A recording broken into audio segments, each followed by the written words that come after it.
Assalamualaikum warahmatullahi wabarakatuh. Bagaimana kabar Anda semua, adik-adik semua, para mahasiswa semua? Saya berharap kita semua berada dalam kondisi fit, segar sebelum kita memulai pelajaran ini. Supaya hasil yang kita capai dalam belajar optimal, maksimal, dan efektif. Baik, topik pembahasan kita pada kesempatan ini adalah distance education, topik yang sangat menarik sesuai dengan konteks saat ini, di mana pembelajaran jarak jauh merupakan sebuah keharusan. Pembahasan kita mencakup beberapa subtopik, yaitu perkembangan singkat tentang pendidikan jarak jauh, pemahaman dasar tentang pembelajaran jarak jauh, fungsi-fungsi telekomunikasi pembelajaran, tipe-tipe sumber-sumber belajar jarak jauh, dan tipe-tipe pendidikan jarak jauh. Kita bahas satu persatu. Kita mulai dengan yang pertama tentang sejarah singkat pendidikan jarak jauh. Perkembangan pendidikan jarak jauh. Bahwa selama lebih dari 1 abad, orang-orang di seluruh penjuru dunia telah dapat berpartisipasi dalam studi atau belajar mandiri terbimbing melalui pelajaran-pelajaran atau mata-mata kuliah, korespondensi melalui sistem surat menyurat tradisional lewat kantor pos. Para peserta belajar menerima pelajaran-pelajaran tercetak, mengerjakan tugas-tugas tertulis, mengirimkan tugas-tugas tersebut ke guru-guru yang berada di tempat yang jauh, dan memperoleh jawaban, balasan, feedback dari pekerjaan-pekerjaan yang telah mereka lakukan. Dalam perkembangan selanjutnya hingga kini, seiring dengan pertumbuhan jumlah yang luar biasa teknologi elektronik yang lebih baru, memberi ruang bagi terjadinya pendidikan jarak jauh dengan pilihan sumber belajar, media pembelajaran, stimulus pembelajaran berupa bahan-bahan audio maupun visual dengan jumlah yang sangat banyak, dengan kecepatan yang jauh lebih tinggi, dan dengan rentangan interaksi yang jauh lebih kaya, tidak hanya dengan instruktur atau guru, tetapi juga dengan para peserta belajar yang lainnya. Namun perubahan tahun demi tahun, puluhan tahun, atau hampir setengah abad pendidikan jarak jauh terakhir ini tidak mengubah definisi dasar dari pendidikan jarak jauh, sebagaimana dikemukakan oleh Desmond Keegan tahun 1980, bahwa ada 3 elemen kunci dalam definisi formal pendidikan jarak jauh. Yang pertama, bahwa pendidikan jarak jauh itu sejatinya adalah belajar melalui telekomunikasi, komunikasi jarak jauh. Kemudian, di poin yang ketiga, nomor 3, terbersit atau termuat di dalam kata telekomunikasi adalah kata tele yang berarti pada jarak tertentu, kemudian atau di kejauhan. Ini secara implisit dimaknai bahwa pendidikan jarak jauh adalah sistem mengkomunikasikan atau berkomunikasi melewati satu jarak tertentu. Nah, untuk bisa memenuhi hajatan komunikasi berjarak atau pada jarak jauh tersebut, diperlukan media, fasilitas, teknologi dengan berbagai ragamnya, baik audio, video, maupun sumber-sumber yang berbasis pada komputer. Jadi ini 3 elemen kunci dari definisi formal pendidikan jarak jauh. Selanjutnya, menurut standar National Educational Technology Standards for Teachers, ya, standar untuk teknologi pendidikan, ya, yang berlaku seluruh, ya, di banyak negara, bahwa pendidikan jarak jauh harus memenuhi 3 persyaratan sehingga dia disebut pembelajaran jarak jauh. Yang pertama, bahwa pembelajaran tersebut harus dapat mendesain atau merancang dan memfasilitasi pengalaman-pengalaman belajar sama seperti orang yang bertatap muka langsung. Kualitas pembelajaran tersebut harus mampu diciptakan dalam proses pendidikan jarak jauh itu. Kemudian yang kedua, Proses pendidikan atau pembelajaran tersebut harus bisa mengengage, melibatkan peserta belajar. Sehingga modal belajar yang mereka miliki itu tidak hanya cukup di saat mereka belajar bersama guru saja, tetapi modal mereka untuk belajar jauh di masa depan lagi dalam konteks pembelajaran jarak, pembelajaran seumur hidup. Ya. Dia gunakan ilmu itu untuk menjadi modal belajar lagi secara mandiri setelah dia belajar formal atau di sekolah. Kemudian yang ketiga, pendidikan jarak jauh, pembelajaran jarak jauh tersebut harus bisa menjadi model, menyiapkan contoh, dan mempromosikan belajar itu sendiri, serta sifat tanggung jawab. Ya. Artinya, kegiatan belajar, kegiatan yang seolah karena jauh kan tidak ada guru, harus nampak sebagai belajar dan memajukan usaha belajar. Serta tanggung jawab, tidak mesti harus diawasi. Tanpa diawasi pun ada tanggung jawab. Itu ditanamkan oleh proses pendidikan jarak jauh ini. Itu tiga, ya, karakteristik yang harus dipenuhi menurut NETS Standards. Okay. Kemudian, kita harus memahami juga fungsi-fungsi telekomunikasi pembelajaran. Komunikasi jarak jauh, yang merupakan hakikat dari pendidikan jarak jauh itu, harus memenuhi tiga fungsi. Yang pertama adalah penyajian informasi, information presentations. Yang kedua, practice with feedback, harus mampu menyiapkan praktek, dan di dalamnya nanti diikuti oleh feedback atau umpan balik. Dan yang ketiga, harus mampu menyiapkan akses kepada sumber-sumber belajar. Kita bahas satu-satu. Yang pertama, pendidikan jarak jauh harus mampu memainkan fungsi penyajian informasi. Satu elemen standar atau pokok, ya, yang dimiliki setiap pelajaran adalah adanya penyajian informasi, pembagian informasi, presentasi informasi. Yang mana dalam hal ini tidak hanya bergantung atau melibatkan metode-metode yang dikembangkan oleh guru, tetapi juga tidak kalah pentingnya adalah dengan menerapkan pendekatan-pendekatan peserta yang berbasis pada siswa atau mahasiswa. Prosedur-prosedur yang memajukan pembelajaran berbasis mahasiswa atau siswa atau peserta belajar juga termasuk di dalamnya. Contoh-contohnya, penyajian oleh guru, demonstrasi oleh guru, sama seperti itu juga ada penyajian oleh, presentasi oleh mahasiswa atau siswa, atau tugas-tugas yang bersifat kelompok dalam kelompok kecil. Kemudian juga tersedia bahan-bahan atau teks-teks tercetak, buku teks, handout, korespondensi, dan bahan-bahan belajar lainnya. Kemudian juga bisa tersedia materi-materi audio, suara, musik, dan jenis-jenis suara lainnya, baik dalam konteks langsung melalui fasilitas media seperti Zoom maupun yang terekam. Ya. Kemudian juga ada videonya, full motion images, video, CD, DVD, dan lain-lain. Contoh-contoh dukungan-dukungan pembelajaran yang bisa menopang student-centered approaches maupun teacher-led methods. Okay. Kemudian fungsi yang kedua setelah penyajian informasi adalah mampu menghadirkan praktek bagi para peserta belajar, kemudian diberi umpan balik. Kita memahami bahwa sebagian besar proses pembelajaran, proses belajar berlangsung ketika para peserta belajar berpartisipasi secara aktif, otak mereka memproses materi-materi itu. Itu yang penting. Guru, dosen harus merangsang kegiatan dengan berbagai cara. Misalnya menyiapkan kegiatan tanya-jawab yang dilakukan dalam atau selama proses atau setelah pelajaran. Adanya aktivitas diskusi selama kelas atau sebagai tugas. Kemudian ada juga tes-tes untuk mengukur sampai mana kemampuan mereka sudah dicapai. Kemudian ada kegiatan-kegiatan kelompok yang terstruktur seperti permainan peran atau games. Ya. Kemudian ada juga group projects, tugas-tugas kelompok secara mandiri berbasis kehidupan sehari-hari di dalam masyarakat atau di perusahaan-perusahaan.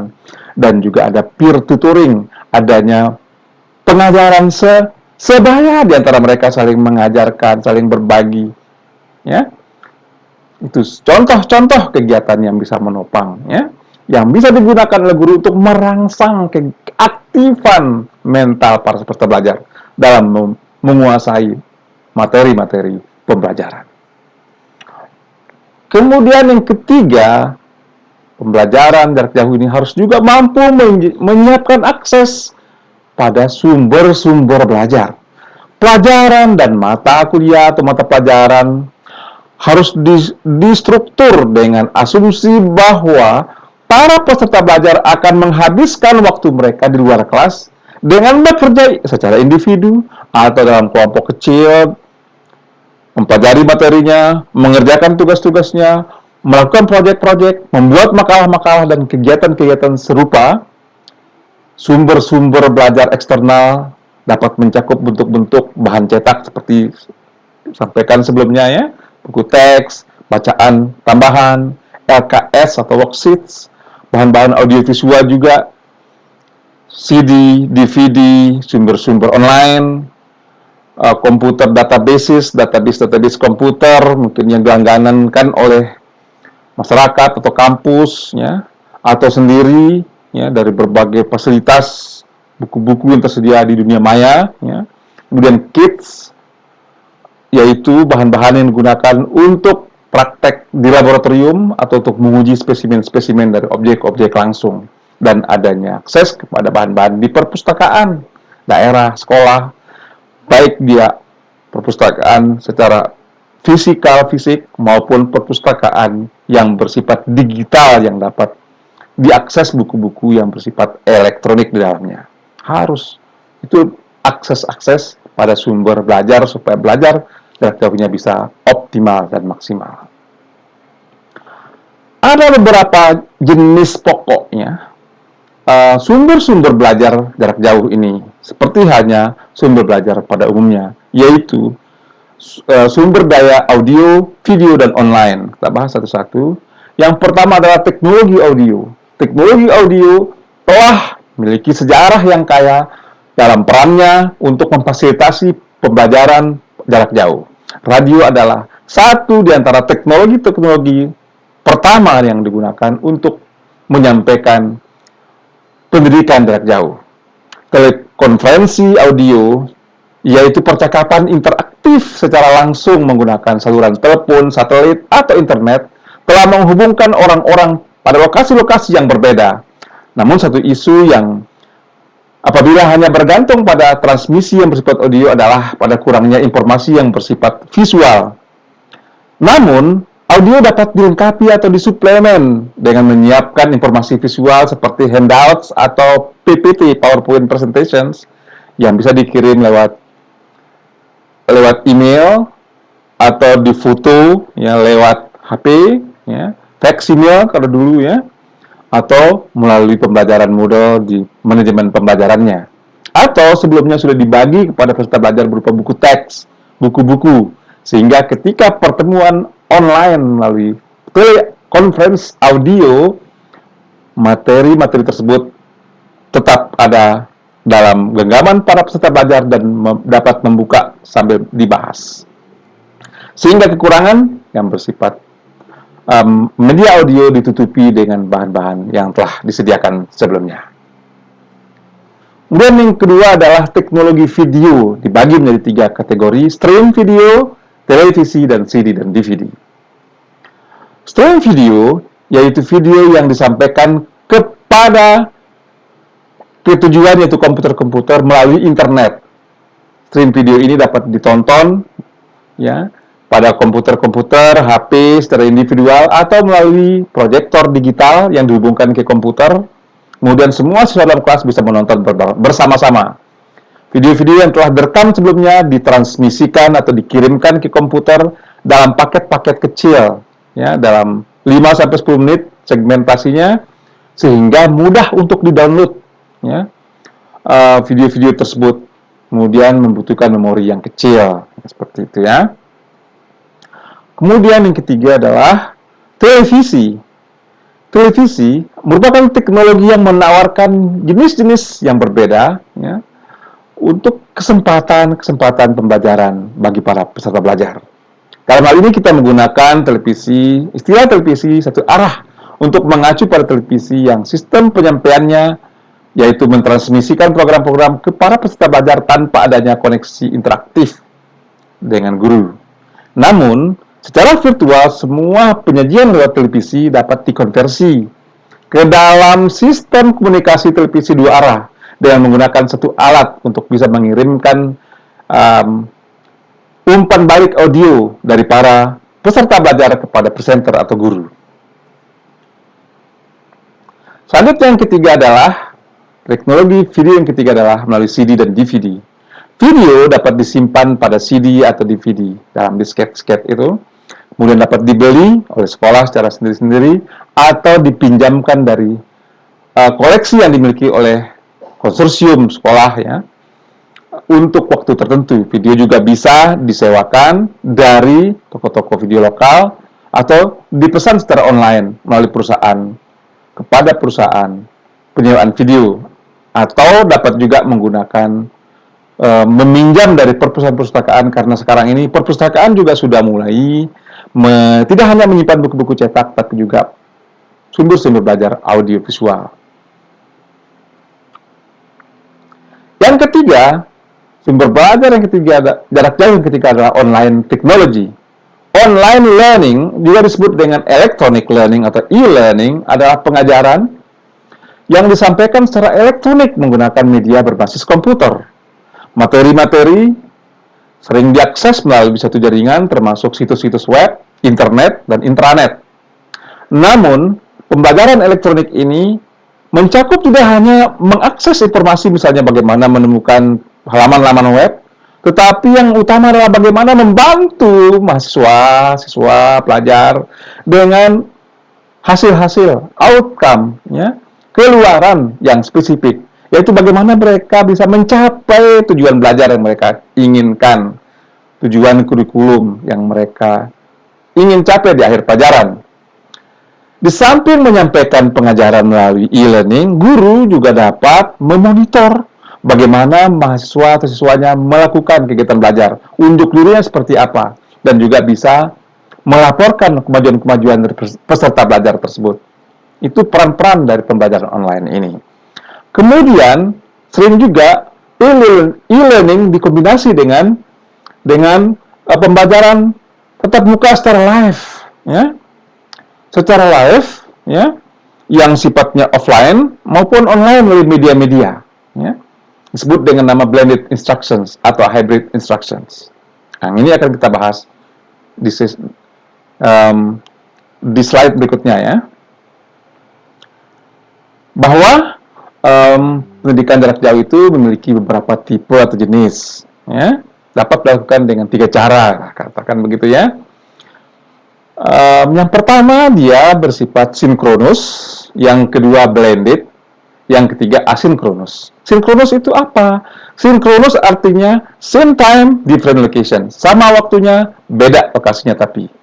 Blended artinya mix waktunya, mix lokasinya, kadang sama, kadang beda gitu ya.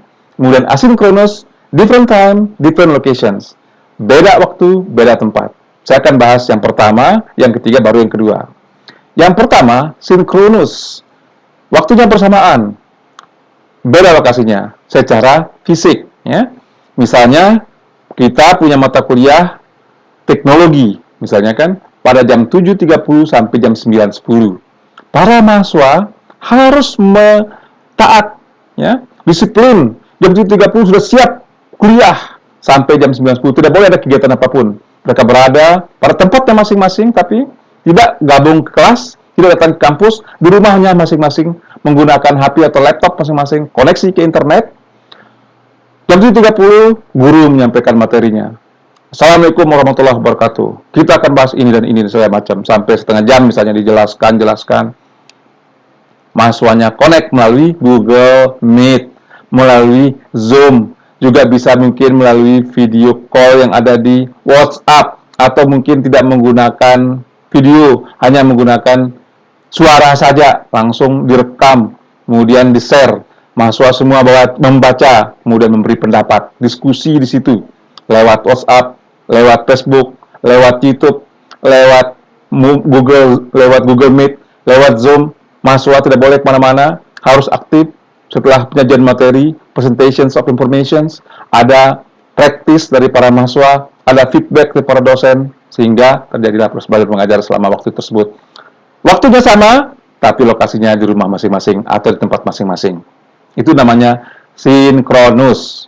Sebenarnya lokasinya bisa sama juga, tapi secara virtual. Misalnya kalau kita menggunakan Zoom atau Google Meet, ya, di satu alamat virtual di dalam alamat Zoom atau alamat Google Meet itu. Secara fisik tapi different locations, oke? Kemudian yang ketiga, asinkronus. Beda waktu, beda tempat. Kita kuliah di jadwal normal jam 7.30 sampai 9.10 menit. Ya. Namun, dosen sudah menyiapkan hari Minggu ini, misalnya kuliahnya hari Senin, sudah menyiapkan bahan-bahannya semua. Perjanjian materi sudah, kuis-kuis sudah lengkap. Kemudian, video sudah, kemudian PPT, PDF-nya sudah, bahan-bahan itu dibuat beberapa versi supaya mudah dipelajari, mana-mana yang cocok untuk mahasiswa, para peserta belajar, share di tergantung fasilitas yang dimiliki. Bisa lewat manajemen pembelajaran online-nya, bisa lewat media seperti WhatsApp, email, Facebook, ya, Google Drive, misalnya kan, macam-macam caranya. Yang penting nyampe kepada para peserta belajar, kemudian dijelaskan di sana. Ini tugas, pelajari video ini, baca PDF-nya, baca PPT-nya, setelah Anda yakin, kerjakan tugas-tugas ini dalam waktu 1 minggu diberi waktu. Enggak terikat dengan jadwal kuliah jam 7.30 sampai jam 9.10 itu. Tapi dibebaskan 1 minggu. Yang penting tugas di akhir pertemuan minggu depan, tugas sudah dikerjakan. Sehingga dosen dan para mahasiswa masing-masing mengerjakannya sendiri-sendiri tanpa ada kebersamaan secara fisik. Waktunya beda, lokasinya juga beda. Itu namanya asinkronus. Okay? Yang kedua, blended ini adalah bisa gabungan selang-seling dari antara sinkronus dan asinkronus. Katakan perkuliahan kita 1 minggu sekali. Pertemuan minggu ini gunakan sinkronus. 100 menit tatap muka online, ya kan? Kemudian pekan depan sama sekali berbasis tugas mandiri kepada mahasiswa untuk mengerjakan.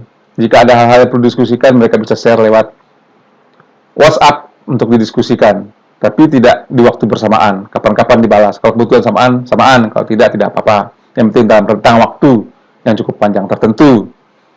Minggu keduanya asinkronus. Minggu ketiga bisa dikombinasi misalnya ya. Yang dikombinasi yang 100 menit, 90 menit pertama gunakan sinkronus. Sisanya dilepas sampai pekan depan. Kapan-kapan mahasiswa menyelesaikannya. Jadi, keseluruhan mata kuliah yang 2 SKS itu menerapkan sistem blended. Ya. Di luar konteks distance education, blended juga berarti digabung dengan tatap muka biasa. Ya. Tatap muka yang langsung, ya, dengan persamaan lokasi. Namun dalam konteks pendidikan jarak jauh, ada yang berbeda, yaitu minimal lokasinya tidak bersamaan. Karena ada konteks telekomunikasi tadi itu ya. Jadi itu kira-kira materi-materi yang kita bahas tentang pendidikan jarak jauh. Kita sudah membahas, yaitu tentang sejarah singkat pendidikan jarak jauh, kemudian definisi dasar pendidikan jarak jauh, ya kan? Kemudian kita juga membahas tentang fungsi-fungsi yang harus ada dalam pendidikan jarak jauh. Kemudian kita juga membahas tentang sumber-sumber, ya, daya dalam pembelajaran jarak jauh, serta jenis-jenis pendidikan jarak jauh. Semoga bermanfaat ya bahasan kita ini. Untuk mengulang materi-materi ini, Anda bisa mempelajari sumber langsung dari pembahasan ini, yaitu dari buku Sharon Smaldino, Deborah Louser, dan James Russell, tahun 2014, buku berjudul Instructional Technology dan Media for Learning, Pence Editions, England, Pearson Education Limited, halaman 168-174. Semoga bermanfaat. Terima kasih. Assalamualaikum warahmatullahi wabarakatuh.